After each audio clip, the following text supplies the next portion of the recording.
Hello, okay. Good morning and welcome back. And we already have somebody on the pipeline, waiting room. Chalo. So we were in the middle of discussing thermodynamics. तो हम लोगों ने कुछ discussion किए थे. तो कल हमने देखा था कि कैसे हाईएस्ट टेम्परेचर वगैरह निकाला जाता है. ठीक है ना. इसके अलावा देखना एक और टाइप के क्वेश्चन देखना तुमको मिलेंगे मोस्टली. आई मीन, ठीक है ना. तो I can probably give you something like this, that let us say some gas, oxygen, hydrogen, कुछ भी, ठीक है ना, एक चेंबर में लिया गया है.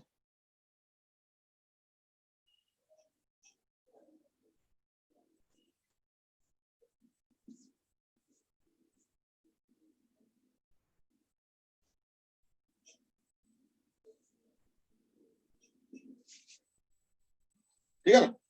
तो इसका इनिशियल प्रेशर वॉल्यूम दिया हुआ है V1 T1 और इसका भी दिया हुआ है. ठीक है. Right?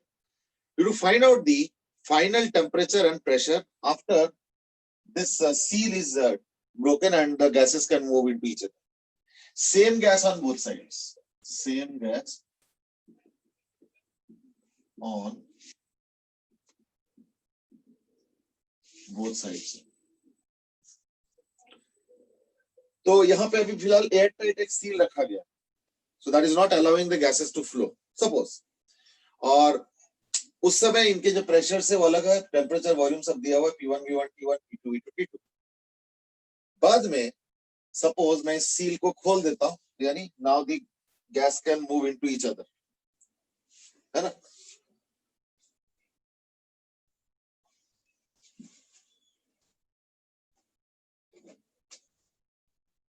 ये देखो, तो यानी क्या कर दिया हमने, सील को हटा दिया. तो इन दैट केस क्या होगा ना, गैसेस मूव करेंगे, प्रेशर वेशर इधर उधर होगा सब. ठीक है ना. और okay, and they will finally reach to some common pressure. So find final common pressure and temperature. ठीक है ना. इसको ट्राई करो एक बार.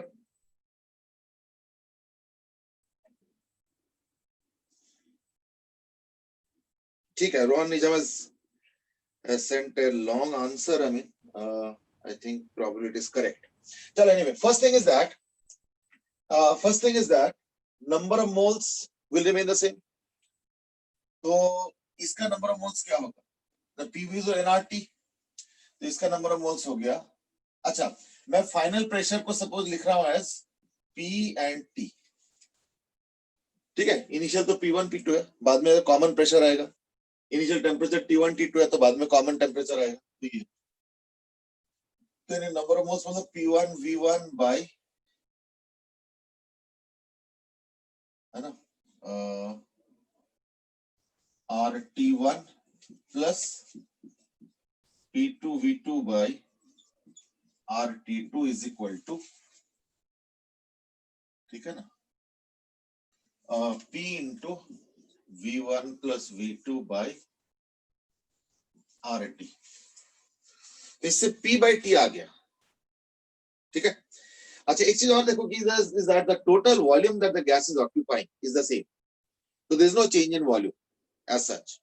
यानी वर्क डन तो होगा नहीं. और ये जो वॉल्स है, मैं बताना भूल गया था, इज दैट ये प्लास्टिक के वेसल्स है. So these are diathermic walls. यानी कोई हीट एक्सचेंज नहीं है. तो ये गिवन था, मतलब diathermic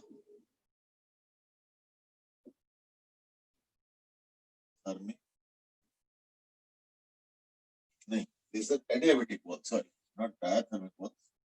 These are adiabatic walls. ठीक है. adiabatic walls में तो कोई हीट एक्सचेंज वगैरह करने नहीं देगा. तो इन दैट केस, अच्छा रोहन से इसके मेरे पहला वाला आंसर गलत हो गया. चलो कोई बात नहीं, डजंट मैटर. तो एक बार देख लेता हूँ. एडियाबेटिक वॉल्स है, तो ये वाला एक इक्वेशन आ गया. यानी एक इक्वेशन तो आ गया फॉर क्योंकि दो अननोन है पी और टी। तो जो मैं दूसरा कंसेप्ट बोल रहा था, एग्जैक्टली कोई वर्क डन नहीं हुआ है, तो देयरफॉर टोटल जो अंदर का हीट कंटेंट है वो सेम रहेगा, यानी इंटरनल एनर्जी सेम है ना। तो इंटरनल एनर्जी सेम रहेगा मतलब क्या होगा ना, इसका हो गया n into C V into N one into, तो n1 मतलब ये वाला, तो यानी P1 V1 बाई RT1, ये n1 है, into CV into T1 plus n2 यानी P2 V2 by RT2 into CV into T2। ठीक है, and CV temperature is the heat content, sorry, internal energy of the first gas, of the second gas. But actually gas तो same ही है, but then अलग-अलग portion में था ये initial. बाद में number is this P into V1 plus V2 by T RT, है ना, into CV into T। तो इससे क्या होगा ना, P by T आ गया, ठीक है, और ये हो गया फाइनल प्रेशर आ गया इससे, देख लो अच्छे से।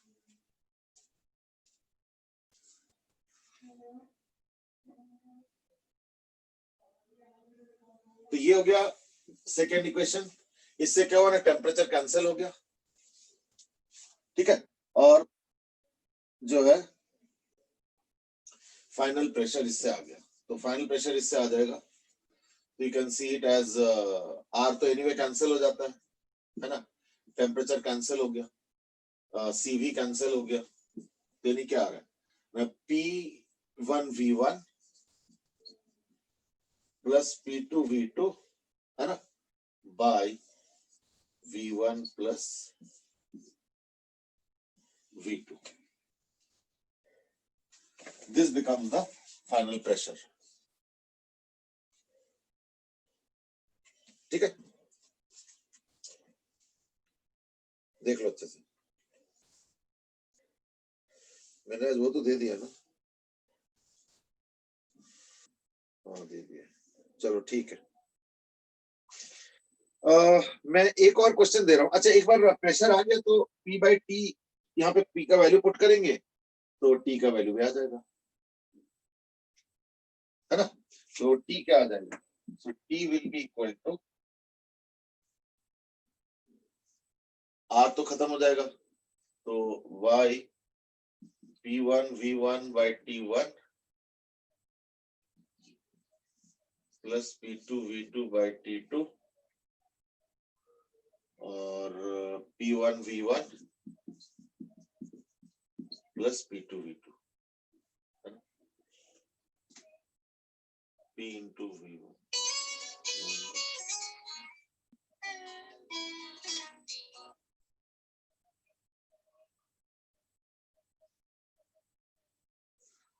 ठीक है, अब इसको सिंप्लीफाई कर लो, you can have a look now। So these are the two things, one is temperature, sorry, one is pressure and the other is temperature। तो टेम्परेचर के लिए इसी में पुट कर दिया मैंने, तो V1 plus V2 तो कैंसिल हो गया, तो यानी P के जगह ये आ जाएगा P1 V1 plus P2 V2 और ये वाला पूरा एक्सप्रेशन नीचे, ठीक है, तो बाकी सिंप्लीफाई अपने आप कर लेना, तो यानी T1 T2 into P1 V1 plus P2 V2 by P1 V1 T2 plus P2 V2 T1, ठीक है।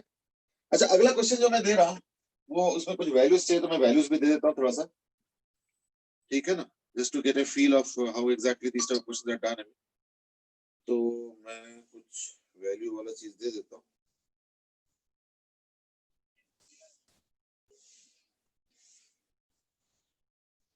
देखो, ये गिवन है that in case of a gas, ठीक है, एक सिलेंडर है, ये गिवन है पिस्टन और एक स्प्रिंग गिवन है। This spring is initially in its natural length, ठीक है, spring is initially in the natural length. So initially spring is in natural length. और क्या given है? That the values are also given. So let me give you the values. इसमें दिया हुआ है 2 mole of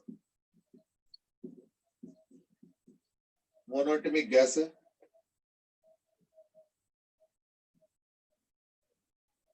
spring constant K दिया हुआ है 200 न्यूटन पर मीटर. इसमें ना वैल्यूज चाहिए इसलिए वैल्यू देना पड़ रहा है.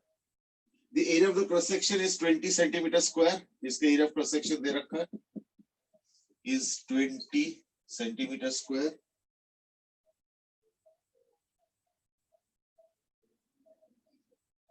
ये स्प्रिंग इनिशियली लैचुरल लेंथ पे है, ठीक है. फिर ऑब्वियसली एटमॉस्फेरिक प्रेशर, तो एटमॉस्फेरिक प्रेशर तो मालूम ही है. 1 एटमॉस्फेरिक प्रेशर है ना is equal to 10 to the power 5 Pascal. और दिया हुआ है that the initial temperature is 300 Kelvin. ये है इनिशियल टेम्परेचर.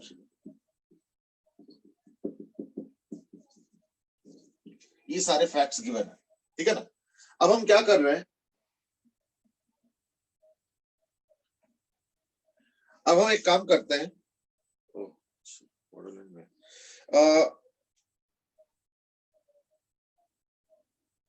ठीक है, अब हम एक काम करते हैं, इस गैस को हम हीट करते हैं. तो for that we have a heater. और हीटर बहुत स्लोली हीट किया है, तो slow heating.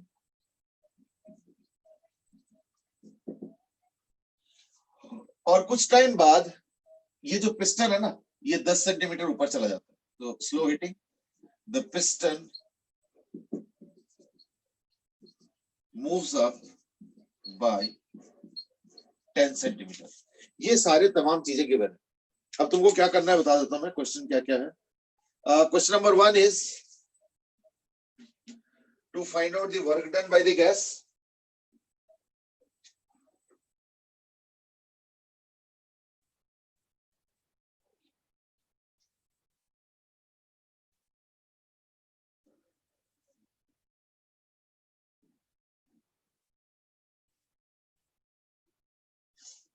Number 1 is to find out the A, work done by gas.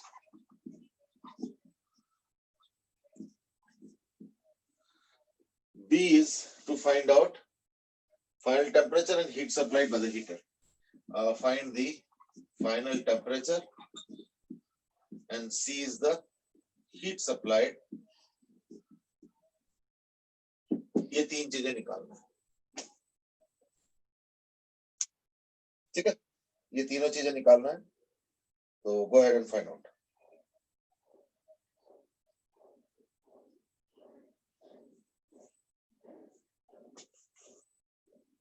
Start.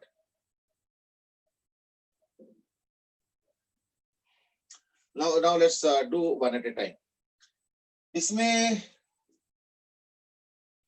अगर मान लो स्प्रिंग नहीं होता तो वर्क डन क्या होता ना. बाहर तो प्रेशर कांस्टेंट है ना. तो अगर स्प्रिंग नहीं होता तो बाहर प्रेशर कांस्टेंट, तो प्रेशर इनटू वॉल्यूम. लेकिन यहाँ पे क्या हो रहा है ना, प्रेशर कंटिन्यूअसली चेंज हो रहा है. तो कितना प्रेशर हो रहा है ना, प्रेशर हो रहा है P0 plus KX by A. ये प्रेशर है इनटू DX. ये वर्क डन होगा. तो 0 to some kind of L. तो मान लो ये L डिस्टेंस मूव किया, वो L दिया हुआ है 10 सेंटीमीटर, देखो ना, मूव बाय 10 सेंटीमीटर. तो यानी हो गया 0.1 मीटर.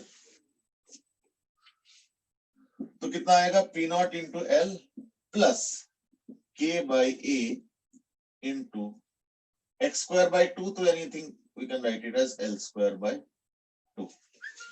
तो ये हो गया delta W. This is the work done by the gas. Well, Shivam ने भी एक आंसर दिया है कि फाइनल टेम्परेचर क्या होगा. ठीक है, अभी करते हैं. तो ये तो हो गया वर्क डन. तो पी नॉट बोलते 10 to the power 5 into L बोलते 0.1 यानी 1/10. ठीक है. अच्छा sorry, P naught into A, फिर इंटू ए भी होगा इंटू डीएक्स. इसमें एक ए भी आएगा, तो यानी एक्चुअली क्या होगा, ए इंटू दिस और ये आ जाएगा.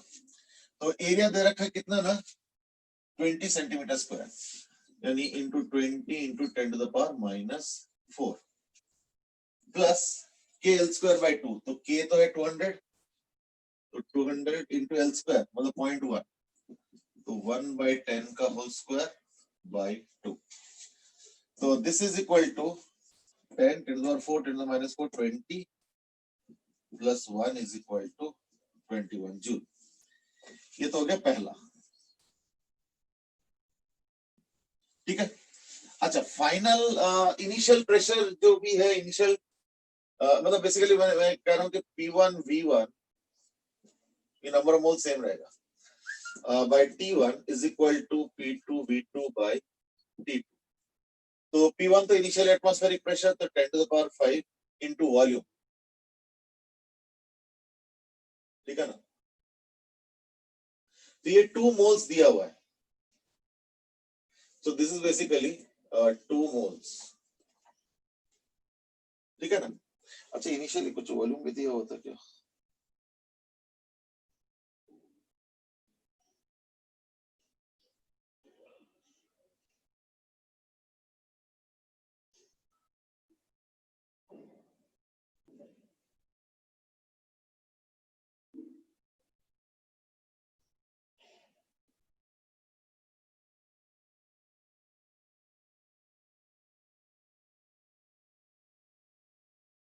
ठीक है.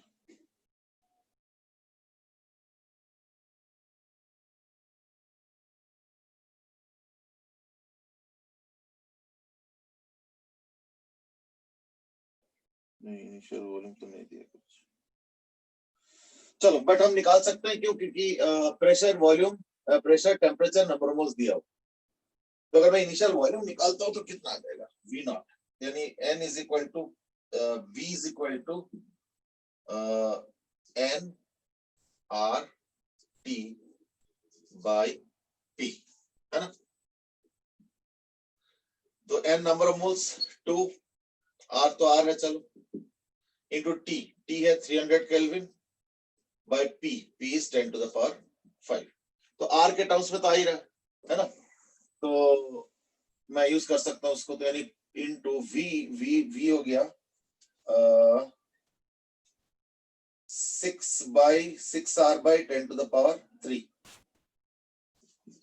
6R by 10 to the power 3, है ना. 6R by 10 to the power 3. ठीक है. अपॉन टेम्परेचर, तो ये प्रेशर है, volume upon temperature is 300 is equal to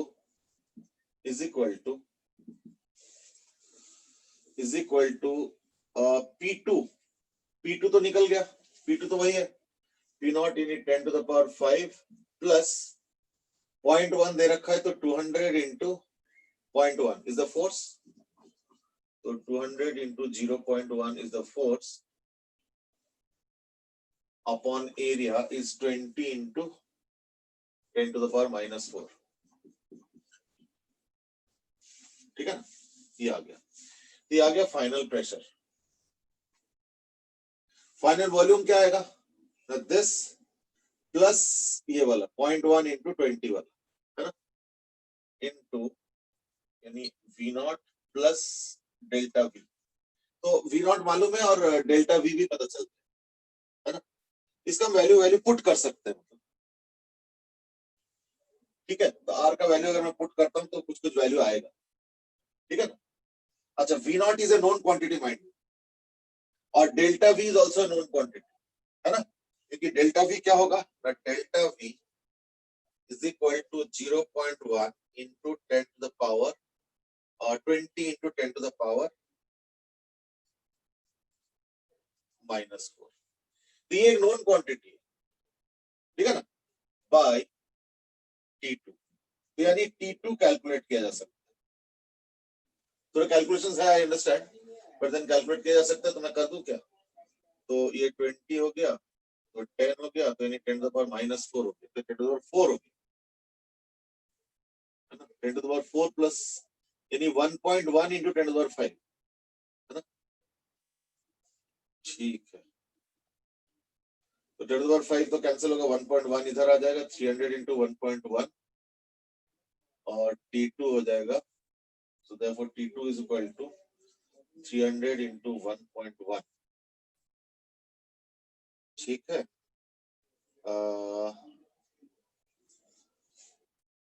into 10 to the power 3 by into V0 हो गया यही वाला 6R by 10 to the power 3 plus 2 into 10 to the power -4, यानी 0.2 into 0.2 upon 10 to the power 3, 0.2 upon 10 to the power 3।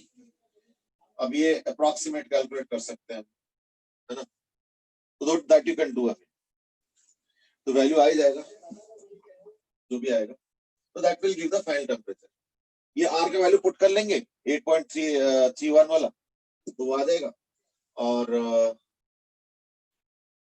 I think that's it, ऐसे कुछ calculation से आएगा, मतलब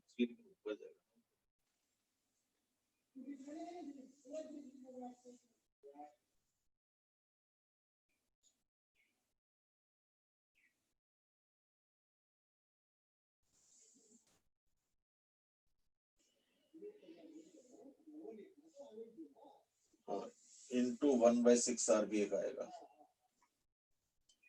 ठीक है ना, into 1/6R, ये वाला 6R भी तो नीचे जाएगा करके फाइनल टेम्परेचर आएगा। लेकिन lot of calculations are there, तो I am not going to that, but then we can get the final temperature. और लास्ट में क्या बोला है, फाइंड आउट करना है हीट सप्लाइड, है ना। तो हीट सप्लाइड कैसे आएगा ना, देखो ये फाइनल टेम्परेचर जब आ जाएगा, कुछ एक एक्स मान लेता हूँ इसको फिलहाल। अब कैलकुलेशन तो थोड़ा सा लंबा है, अभी इसको अभी फिलहाल नहीं करते हैं, और may be somebody can do it with the help of a calculator and get the value of x. Lastly is about work done.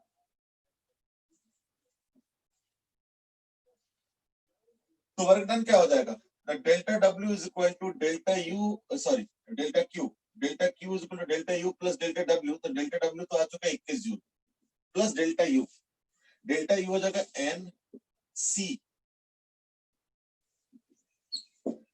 into delta T। वैसे I am tempted to write this in the format of R only, क्योंकि आप ये R cancel हो जाएगा फिर, है ना, तो इसलिए आसान हो जाएगा। बट एनीवे चलो जो भी आएगा कैलकुलेशन तो करना ही पड़ेगा, ठीक है ना। तो we can do it, nothing very difficult, ठीक है। तो अप्रोक्सीमेटली अगर हम करें, लेट्स से, ये 10 टू द पावर 3 तो चलो पूरा ही कैंसिल हो गया, ये हो जाएगा 1 प्लस 0.2/6R, यानी मैं इसे कैलकुलेट करता हूँ, है ना।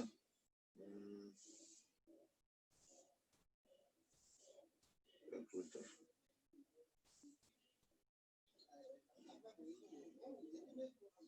0.2 divided by 6 divided by R, यानी 8.31,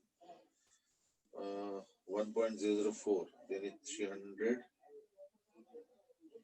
cancel 300 into 1.1 331.3 R. This is approximately 331.3 kelvin में, ठीक है। तो इनटू डेल्टा टी दिया जाएगा 21 plus 2 into 1.5 R into temperature initially 300 था, और 31.3 आ गया, यानी इनटू 31.3, दैट्स है ना। तो 21 plus 3 into 31.3 into 8.31, that is another calculation. You can do that. तो हो जाएगा 3 into 31.3 into 8.31 is equal to 780.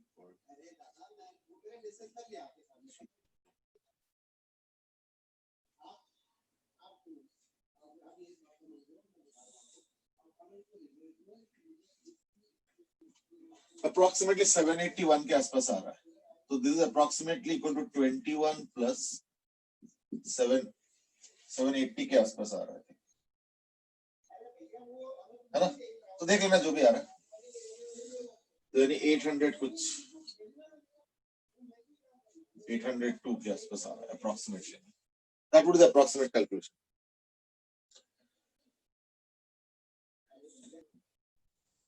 So this is based on the fact that if an object is radiating, it radiates across the spectrum. अलग-अलग wavelengths पे radiation होता है, तो कुछ radiations के contribution उस पूरे radiation में थोड़ा ज्यादा रहता है. So that is what is called as lambda max. तो lambda max का मतलब क्या है? Lambda max का मतलब होता है that this is the maximum contribution of radiation.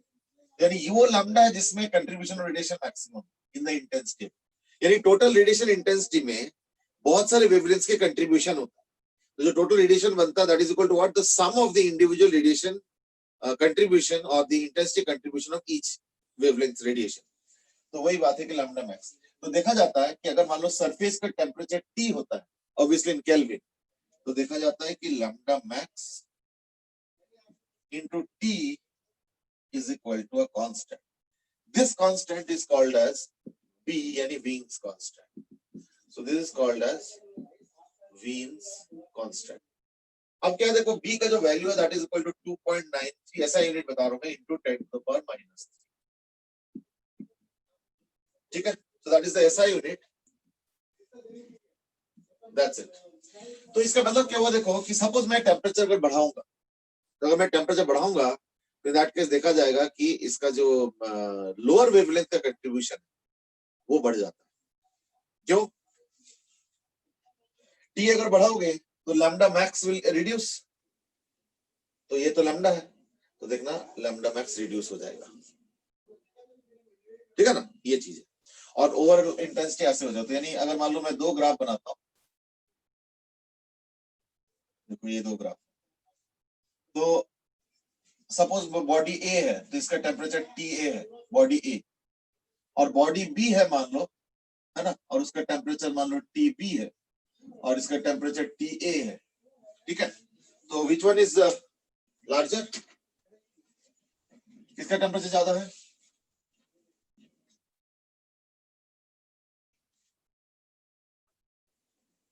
Suppose the same body radiates at two different temperatures according to two different obviously radiation intensity भी अलग होगा. So same body is being used sometimes at temperature TA and then at temperature TB. तो उसका जो radiation का pattern आएगा वो ये आएगा. तो इस केस में क्या होगा? TB will be obviously greater than TA. क्यों? ये देखो लैम्डा कॉरेस्पॉन्डिंग टू B और ये है लैम्डा मैक्स A, ये वाला. तो लैम्डा मैक्स ज्यादा है मतलब टेम्परेचर कम है, लैम्डा मैक्स कम है मतलब टेम्परेचर ज्यादा है. But then you might say कि आपने इसको थोड़ा और बढ़ा क्यों दिया, मतलब है ना. That's because with higher temperature the intensity of radiation overall will increase. ठीक है ना, so the overall intensity that will be contributed will be more.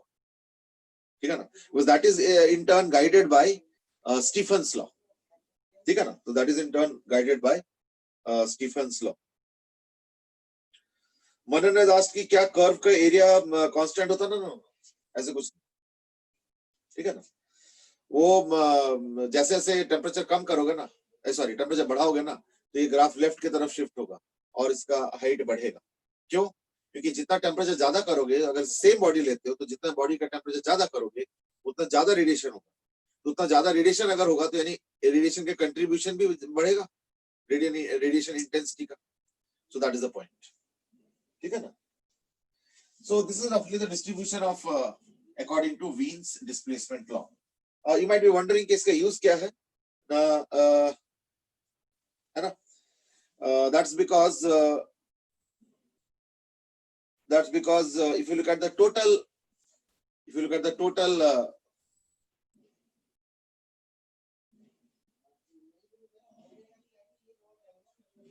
if you look at the pattern, for example, let's say some very distant star is there.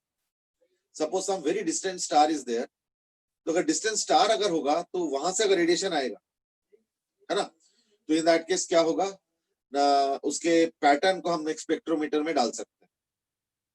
तो बहुत ज्यादा दूर वाले जो stars होते हैं उनके टेम्परेचर कैसे जज करो, है ना। तो उसका जज करने का यही तरीका होता है कि उसके रेडिएशन को हम एक स्पेक्ट्रोमीटर में डालते हैं तो उसके एक पैटर्न मिलता है, उस पैटर्न के पीक को देख के हम कह सकते हैं, ठीक है ना।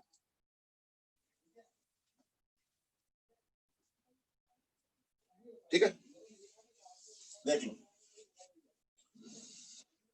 Okay, there is a query and that is कि एलन के टेस्ट में क्वेश्चन आया था, उसमें एरिया अंडर कर्व्स और टेम्परेचर का रेशियो दो ग्राफ्स के लिए सेम होगा या नहीं पूछा था।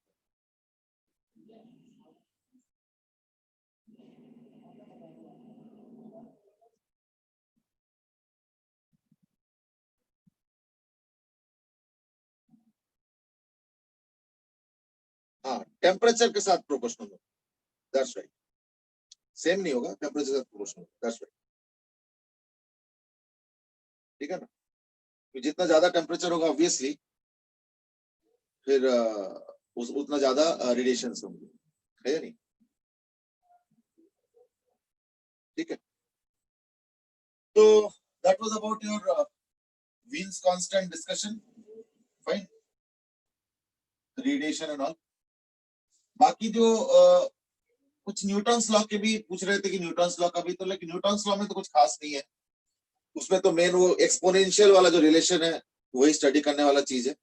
बाकी जो उसका लीनियरिटी वाला जो ग्राफ है उसके लिए तो अगर याद होगा मैंने बताया था कि हम एवरेज लेके करते हैं, और अगर एक्सपोनेंशिएशन होता है तो obviously e to the power minus का एक्सप्रेशन आएगा ln का, है ना, इंटीग्रेट करके, मतलब क्योंकि the temperature change, okay, small temperature change dt is proportional to the temperature difference between the body temperature and the surrounding temperature. तो यानी ग्राफ जो बनेगा वो ग्राफ ऐसे बनेगा, लीनियर तो होता नहीं एग्जैक्टली ऐसे, ठीक है।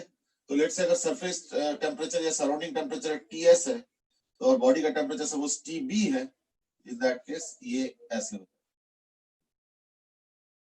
है, it won't cut a bit, it will become asymptotic. So that is the relationship, ठीक है ना। Okay, so that would be the end of the discussion on the heat part of it. बाकी तो question करो तो you will get more questions to do, I mean, but yes, one general thing which I will again emphasize is that heat से बहुत ज्यादा tough questions आते नहीं है, कभी कभी कैलकुलेशन हो जाता है थोड़ा सा, तो like that is okay, I mean कभी कभी तो होता ही है, क्योंकि इसमें ना लिनियरिटी चलता नहीं है ना, तो इसलिए कैलकुलेशंस कई बार, और वैल्यूज भी अजीब से, आर का वैल्यू अजीब सा है, एटमॉस्फेरिक प्रेशर से अगर तुम एटमॉस्फेरिक प्रेशर को चेंज करो तो वहां पे वैल्यूज अजीब सा हो सकता है, plus volume generally metre cube में होता नहीं है, सेंटीमीटर क्यूब में होता है, तो तमाम चीजें होता है जिसकी वजह से क्वेश्चंस में कैलकुलेशंस कई बार ज्यादा हो जाता है। But apart from that aspect, I mean you will see that mostly it is easy chapter to handle in the sense, ठीक है ना, you know that questions are pretty reasonably easy, ठीक है, और and except for one or two questions where you will get calculations, you can do them in less time also, ठीक है ना। चलो, so let's move on to the next discussion then. तो next discussion आया तो था खैर वैसे वेव्स के ऊपर, तो maybe we can just make a baby beginning, I mean, ठीक है ना।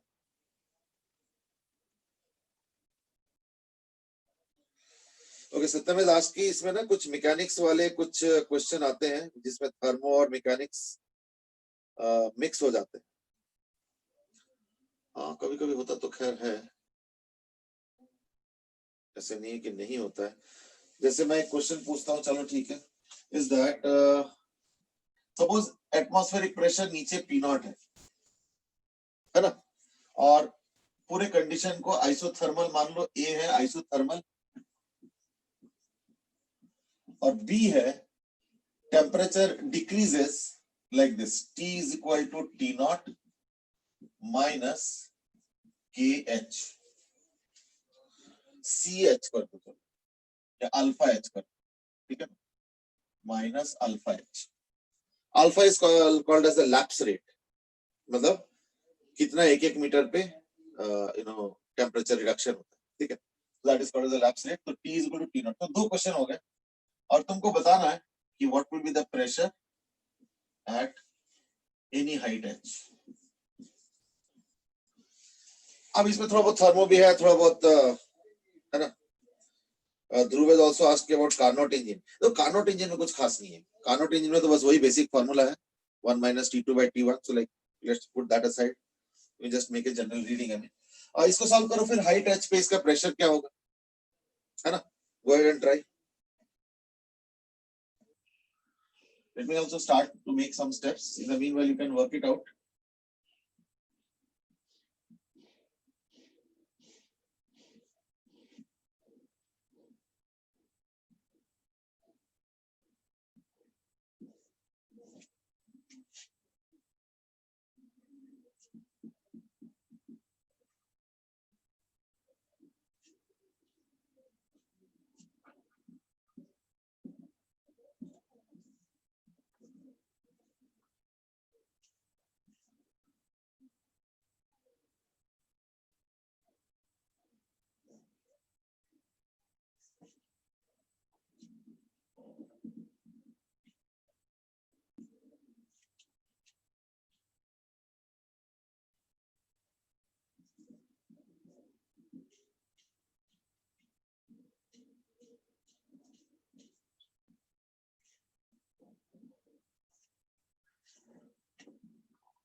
मनन सेज कि आज रिकॉर्डिंग ऑन नहीं किया, रिकॉर्डिंग ऑन था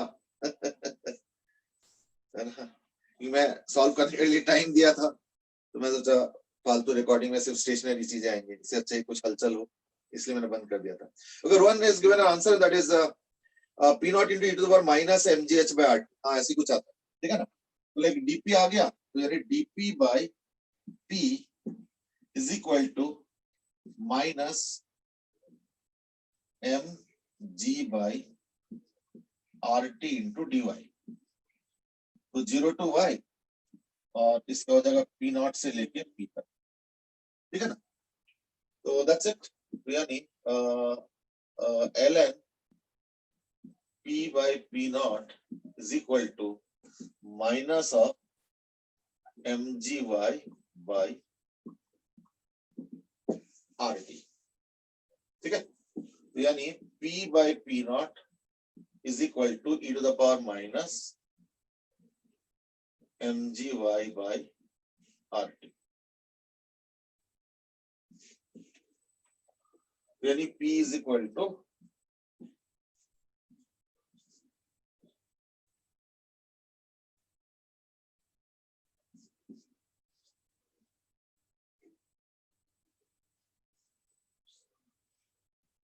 ये इसका तरीका हो गया।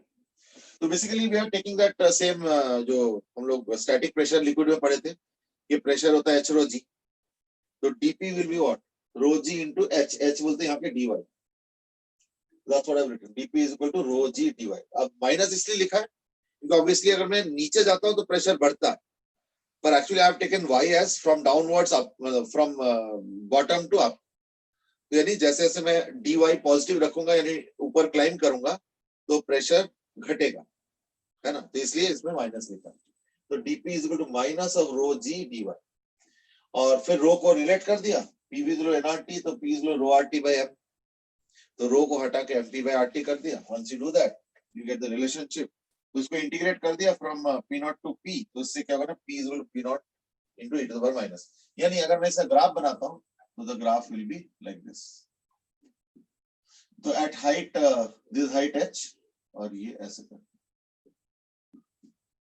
ठीक है ना। And this is pretty realistic thing अगर मान लो टेम्परेचर कांस्टेंट है तो।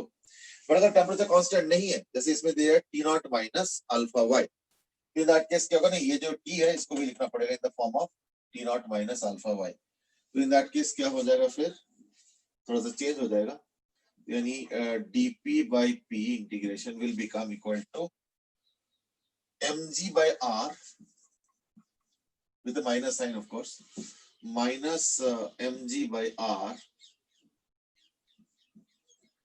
into, ठीक है ना, dy by t naught minus alpha y।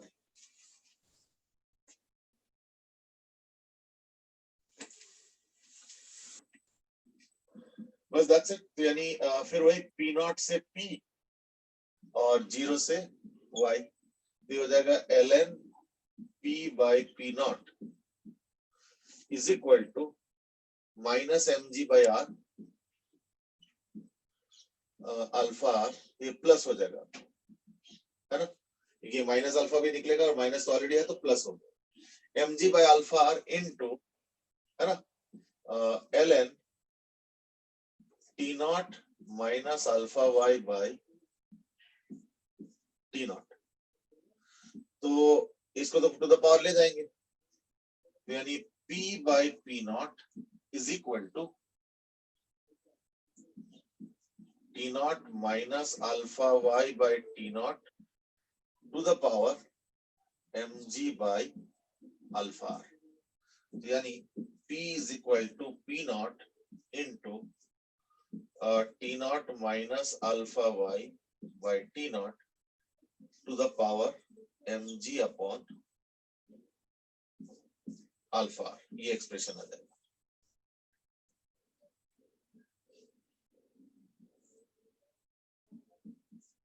देख लो,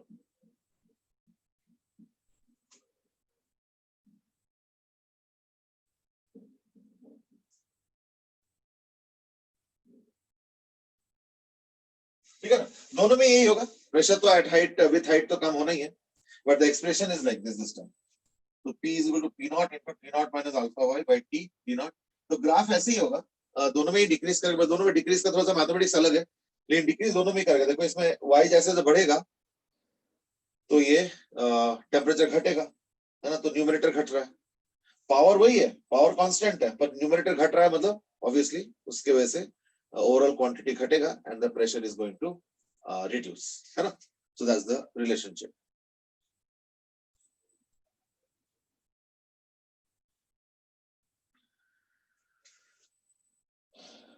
ठीक है ना, चलो, so that was about your discussion on thermodynamics and related parts.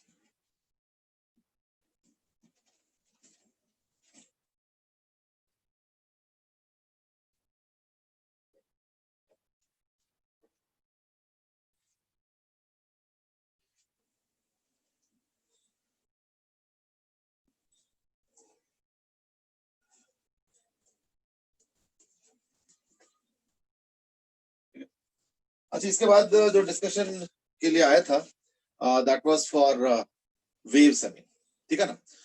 तो वेव में कुछ कैटेगराइज करके डिस्कशन करते हैं। सबसे पहले काम करते हैं, सबसे पहले डिस्कस करते हैं वेलोसिटी को लेके, velocity of waves in different media, ठीक है।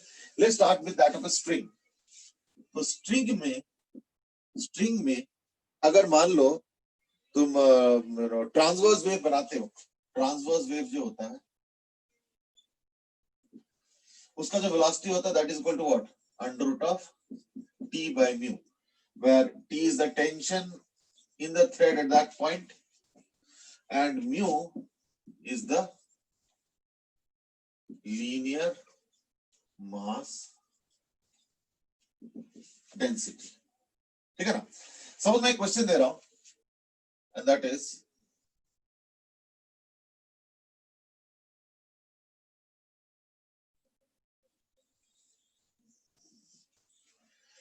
इस थ्रेड में 3 पार्ट्स है, ठीक है ना।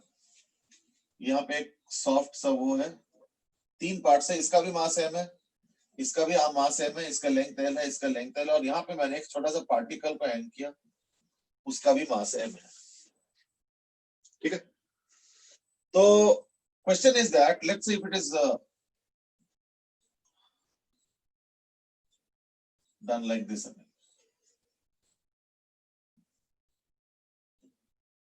ठीक है, in that case what will be the time taken for the wave to reach A and reach B? Now you might say B पे reach करेंगे. The thing is that because I've given a very sharp edge, so I'm assuming that the thing will form a node there and then transfer to the other end. This is what I'm assuming. ठीक है ना। तो ऐसे case में B तक कब पहुंचेंगे और A पे कब पहुंचेंगे। इस पोर्शन का थ्रेड का मास m है, ये भी मास m है, और यहाँ पे भी मास m है, ठीक है। So question is what will be the time taken by the wave to reach A and B? I'm assuming that at A transmission is taking place.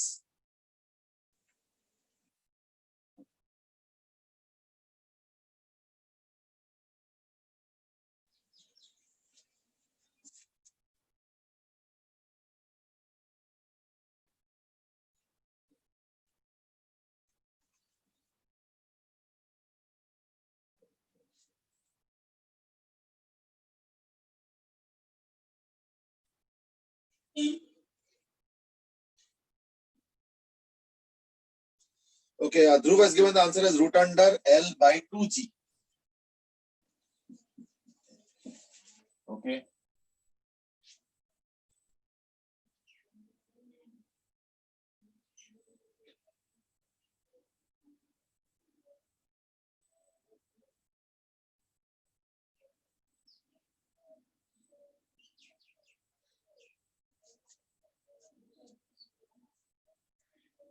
Actually देखो यहाँ पे पता क्या हो गया ना कि ये जो mass of the length sorry mass of the string है और मास ऑफ द पार्टिकल है, ये दोनों कंपेरेबल हो गए, यानी इसके टेंशन इसके अंदर यूनिफॉर्म नहीं रहेगा। हाँ, यहाँ पे यूनिफॉर्म होगा बट यहाँ पे जो है यूनिफॉर्म नहीं होगा, तो इसलिए उसको हमें कैलकुलस के हेल्प से ही करना पड़ेगा।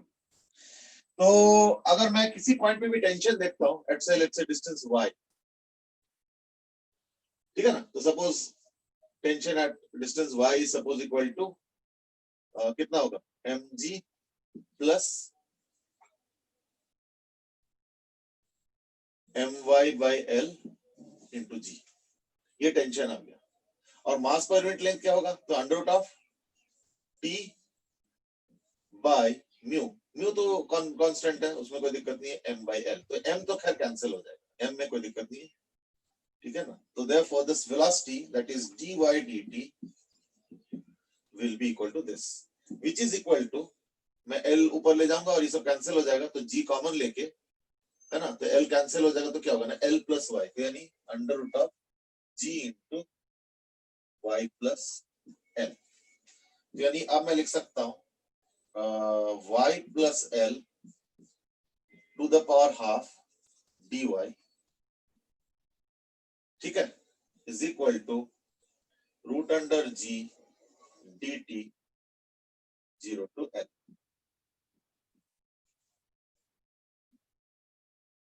यानी y के वैल्यू 0 से लेके l तक होगा पहले,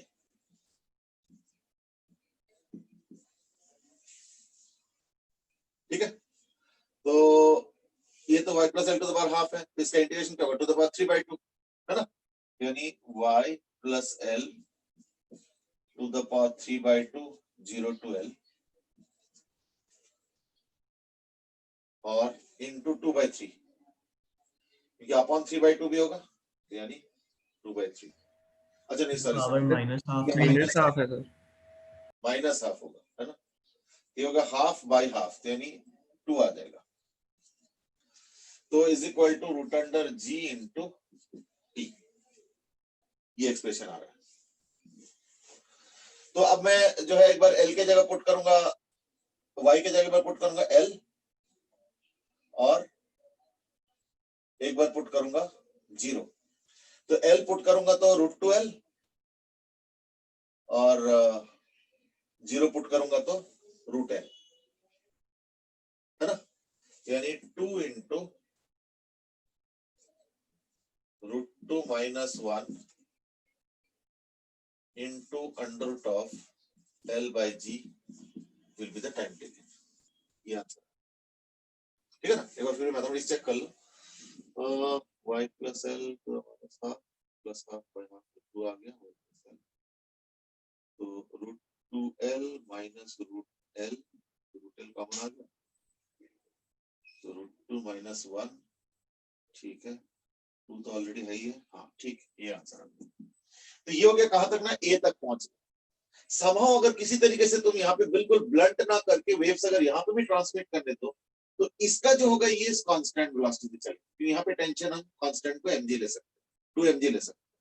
तो देयरफॉर t टिल a तो ये आ गया, t टिल b क्या आएगा ना, ta प्लस इस पार्ट का, तो ये पार्ट का हो जाएगा l upon root under t by mu, तो यानी रूट अंडर t बोलते हैं 2 mg बाय म्यू मतलब m बाय l, तो root under 2L by G,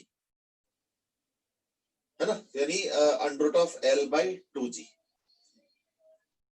यानी 1 बाय √2 ऐड हो जाएगा, है ना। तो 2√2 यानी आ जाएगा 2√2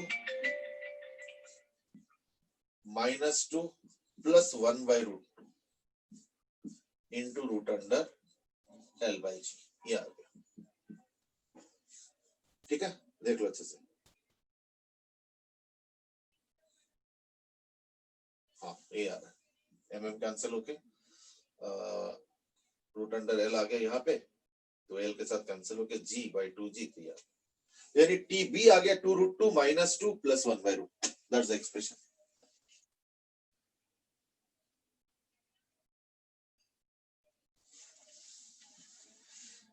नहीं एक्चुअली पता क्या ना, देखो जैसे हैंगिंग वाले पार्ट में क्या है ना, कि हम ये मान के चल रहे हैं कि टेंशन यहाँ पे बढ़ता जा रहा है, पर इस पार्ट में तो टेंशन कांस्टेंट ही होने के, हॉरिजॉन्टल कोई मूवमेंट तो हो नहीं रहा।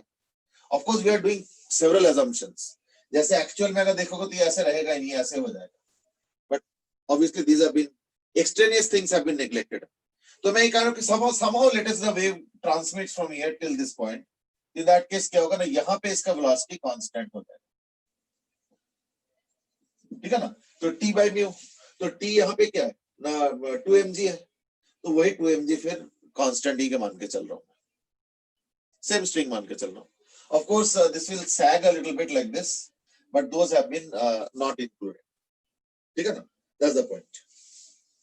ठीक है, मैं मान सकता हूं कि ये जो TB वाला पार्ट है, that is a little bit controversial in the sense कि we are doing several assumptions that the string is horizontal and all those things. तो वो मैं समझ रहा हूं, but if I take ideal conditions then maybe we can go ahead with this, and that is this is not hanging, this is straight। तो ऐसे case में क्या होगा, tension through out the string same हो जाएगा, कितना होगा ना, जितना यहाँ पे है ना 2 mg, तो 2 mg चलता जाएगा tension, isn't it? So if I leave out the extraneous conditions like bending of the string and all, then of course we can take this as approximately this one, TB. But see, our main target was TA, that is to reach at this point. वही असली चीज है, rest of the things all are assumption based, I mean, so like maybe we can put that aside for the moment right now, ठीक है ना। that was a question from Pranay, I mean, कि TB में tension कैसे आएगी string में, एक बार वो बता दो। तो टीवी में टेंशन तो आएंगे, वो वॉल पे होगा ना, तो वॉल को खींच रहा होगा, वॉल उसको पकड़ के रखा होगा, कोई हुक वगैरह होगा, हमें those are obviously unsaid things, ठीक है ना। चलो ठीक है, आज के लिए इतना ही करते हैं, कल इसको हम लोग और आगे बढ़ाएंगे वेव्स के ऊपर, कुछ गैसेस के अंदर वेव्स कैसे फ्लो करेंगे, रिफ्लेक्शन में कैसे होता है एंड ऑल दोस थिंग्स, या दो स्ट्रिंग अगर लगा होता है तो ट्रांसमिशन एक से दूसरे में कैसे होता है, रिफ्लेक्शन कितना होता है ना, ट्रांसमिशन कितना पार्ट हो जाता है, those are things that will be focusing on tomorrow, ठीक है।